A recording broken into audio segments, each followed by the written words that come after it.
So hello guys, now we are seeing this problem occurring called check strict superset. So what does it mean is a strict superset has at least one element that does not exist in its subset.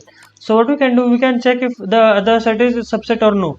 So if it is a subset, we'll have to check if it is a super subset or no. For checking it, we can do one thing. If the lengths are equal of the subset and the superset, then it is not a strict superset actually, because if the lengths are equal, then obviously it will not have at least one element that does not exist. So that's why. So we can see from these examples as well. So see, it is a strict superset. Okay, fine. It is, first of all, we'll check if it is a subset or no. So it is a subset, yeah. But is it a strict superset? If its lengths were equal, then they cannot be strict supersets. If it is a subset, then only. So first of all, we'll check if it is a subset. So you see, it is a subset. 134 and 134 are subsets, but their lengths are equal. So they are not strict superset. That's what we can do. So actually we can come up with small logics as well, but this clicked my mind, so I'm using this logic. So first of all, I'm taking in A as the set. I'll use the map function and map of integers and input dot split, so that we can take the inputs in spaces. Okay, hold on. Yeah. Now what we have to do is, I think we have to take in n as the integer input for the number of test cases or the subsets. So I'll use for I in range will be n, and after that I'll have to define a function. I'll just define a function for it. Hold on. I'll just define a function called anything like checker. No need of any parameter currently, and I'll just call this function over here. Okay, fine. Now in this, what I'll do, I have to take in subset. So I'm naming it sub. So sub is a set of, again the same thing, map of integers and input dot split.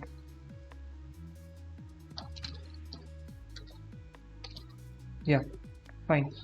So after that, first of all, we'll check if it is a subset or no. So what I'll do, if sub dot is subset, this is an inbuilt function in Python. Actually, I have made a video for the logic for this function as well, is subset, so you can check it out. So after that, I have to check if it is a subset of A. So if it is a subset of A, we'll have to use one more condition, that lengths are equal or no. So I'll write anything for now, and after that, what I'll do, else if it is not a subset, so obviously it cannot be a super subset. So I'll make a list and append values. So see, hold on, I'll just I can initiate the list here.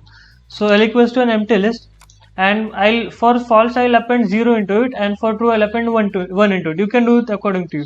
So what I'll do, it is false, because if it is not a subset, then obviously it cannot be a super subset. So L dot append, I'll do 0 because it is false. And now what we can write over here is, we'll have to check for the length now. So what I'll do, if length of A is equal to the length of subset, that is sub, then it is not a strict subset. So what I'll do, L dot append 0 because it is not a strict subset, but else I can append 1 into it, because if its length is less than the subset, less than the superset of this length of this sub. Actually, if this length of sub is less than, then we can use L dot append 1. Okay, looks fine up to now. And now first of all, let us try to print n, so that we understand what there is happening. So I'll print out L first. So see, we'll check the sample input. Okay, so I'll just copy this all. Okay, this something looks wrong. Oh, input dot split, yeah.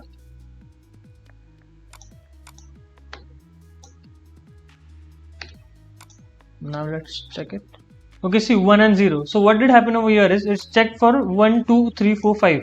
So 1, 2, 3, 4, 5 is a subset. So yeah, okay, this condition is satisfied. Then lengths are equal. No, they are not equal. So it did not append 0. So it appended 1, and else it cannot go. So it just came out. After that, we saw for this subset. So see, this is not a subset of this A, right? Because A does not have 100. That's why, okay.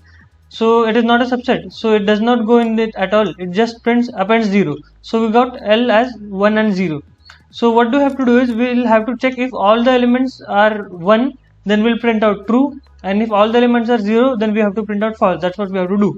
So what I'll do is, if we can use this function actually, all means it checks for all the elements in L. So if all the elements in L are equal to 1, it means we have to print out true, because we want to check for each and every subset. That's why we have to print out true for all. So else obviously I have to print false. Okay, looks fine up to now. So let us check it actually. the output should be false. Yeah, false, because 1 and 0 everything is not true, so it should be false obviously. Okay, and yeah, I just copy this whole code and paste on HackerRank so that we can verify all the test cases.